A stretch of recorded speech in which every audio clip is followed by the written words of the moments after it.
Alors bonjour à tous. Alors cette nouvelle vidéo est consacrée aux conditions. Alors les conditions permettent d'effectuer une ou plusieurs actions en fonction des différentes hypothèses qu'on lui aura préalablement renseignées. C'est le principe du si sur Excel que la plupart d'entre nous utilisent. Alors je vais tout d'abord vous présenter sur Excel un exemple concret d'une formule si que je reproduirai ensuite sur VBA. Alors là, on va calculer ici l'imposition d'une entreprise soumise à l'impôt sur les sociétés, sachant que le taux d'imposition est de 15% jusqu'à 42 500 euros de résultat et 25% au-delà. Donc au niveau de la formule, si la cellule E4 est inférieure ou égale à D11, c'est-à-dire si le résultat d'entreprise est inférieur à 42 500, alors, donc avec l'utilisation d'un point-virgule, E4 fois D12, c'est-à-dire le résultat d'entreprise fois 15%.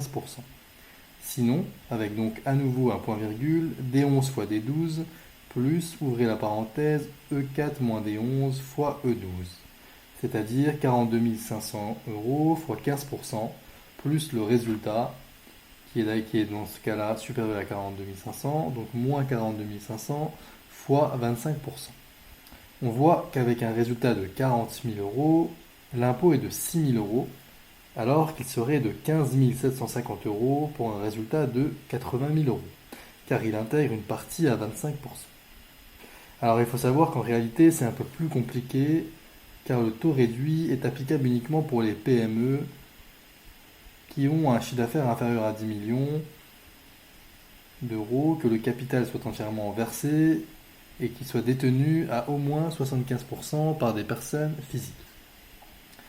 Vu que cela se complique un peu, j'ai dû passer par une première formule qui m'indique si oui ou non les conditions pour appliquer le taux d'impôt réduit à 15% sont respectées. Par exemple, si je mets 12 millions au lieu de 10 millions, le taux réduit passe à non car il ne respecte pas les conditions. Ce qui fait que si les conditions du taux réduit ne sont pas respectées, l'imposition sera à 25% sur la totalité du résultat.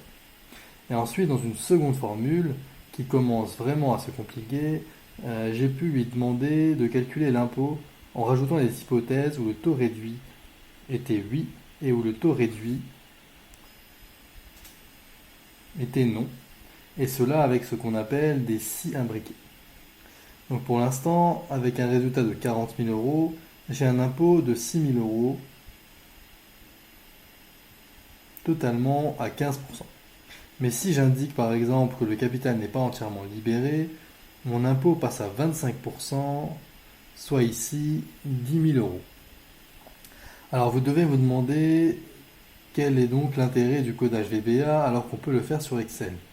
Et bien sur VBA, c'est je trouve beaucoup plus simple car c'est plus aéré et plus lisible, avec notamment les variables qu'on peut nommer et les notes et les messages qu'on peut rajouter et mettre en évidence pour simplifier la compréhension et la construction du code, surtout s'il y a un nombre important d'imbrications de conditions à réaliser. C'est d'ailleurs l'un des types de code que j'utilise le plus fréquemment. Alors on va désormais faire le même exemple mais sur VBA. Alors là, j'ai nommé ici mes variables. Donc par exemple ici, résultat égale 40 000 euros. On aurait ici aussi pu récupérer les valeurs de la cellule sur Excel en indiquant ici la ligne qui est 4 et la colonne qui est 8, comme on peut le voir sur la cellule jaune sur Excel. Ou encore on aurait pu récupérer les coordonnées de la cellule contenant le terme résultat 2, donc ligne résultat, point virgule et colonne résultat plus 1, car on souhaite la colonne suivante au titre résultat 2. Alors vous pouvez pour cela voir ou revoir ma vidéo précédente sur les variables, où j'explique cela. Alors il faut savoir que sur VBA, on parle de la formule if au lieu de si, et à la place des points-virgules de la formule Excel, nous aurons then pour désigner alors et else qui signifie sinon. Et par contre, il faut toujours finir par end-if, comme dans Excel, lorsqu'on ferme les parenthèses. Alors la première étape est de lui dire que c'est seulement si le résultat est bénéficiaire qu'il doit calculer un impôt. Je l'avais d'ailleurs même pas fait sur Excel car ça me semblait tellement logique. Mais si je mets un résultat négatif, par exemple ici moins 40 000, il va me calculer une imposition négative, ce qui n'est pas possible en réalité. Donc si j'enlève le if avec son else, l'action à mener et le if, et que je lance la macro, il m'affiche un montant de moins 6 000 euros, ce qui n'est pas correct. Donc je vais enlever désormais mes apostrophes pour qu'il puisse afficher un message indiquant qu'il n'y a pas d'impôt, puisque le résultat est déficitaire, comme ceci. Donc, si le résultat est supérieur à 0, alors avec l'instruction then, on exécute le code ci-dessous, sinon, donc avec else, un message indiquant que la position est à 0, car le résultat est déficitaire, et on finit par if pour finir la condition. Maintenant, si le résultat est supérieur à 0, alors il y a deux possibilités qui ont eux aussi deux possibilités chacune. Dans la première possibilité, le résultat est inférieur au plafond du taux réduit de 42 500. Dans ce cas, si les trois conditions pour disposer du taux réduit sont respectées, alors l'imposition est égale au résultat fois le taux réduit, donc ici 40 000 fois 15%, soit 6 000 euros. Sinon, c'est-à-dire si au moins une des trois conditions n'est pas respectée, alors le taux sera à 25%, soit une imposition de...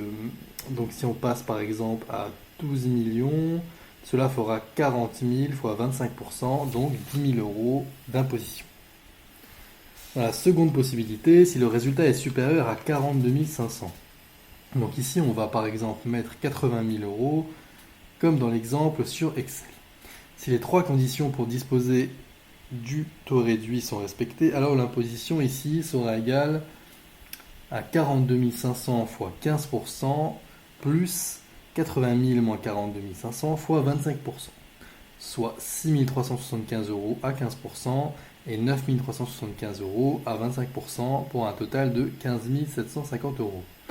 On va vérifier en appuyant sur le bouton d'exécution et effectivement on retrouve bien le montant de 15 750 euros.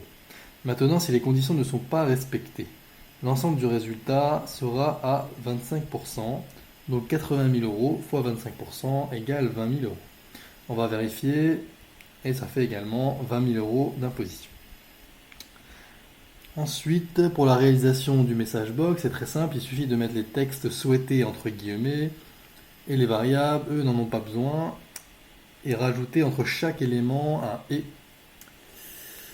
Voilà, ah oui, et les CHR10 et CHR13 permettent simplement d'aller à la ligne.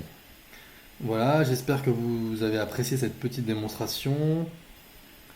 Si c'est le cas, n'hésitez pas à partager et à liker ma vidéo et vous abonner si vous souhaitez recevoir des alertes lorsque je publierai mes prochaines vidéos. A très vite!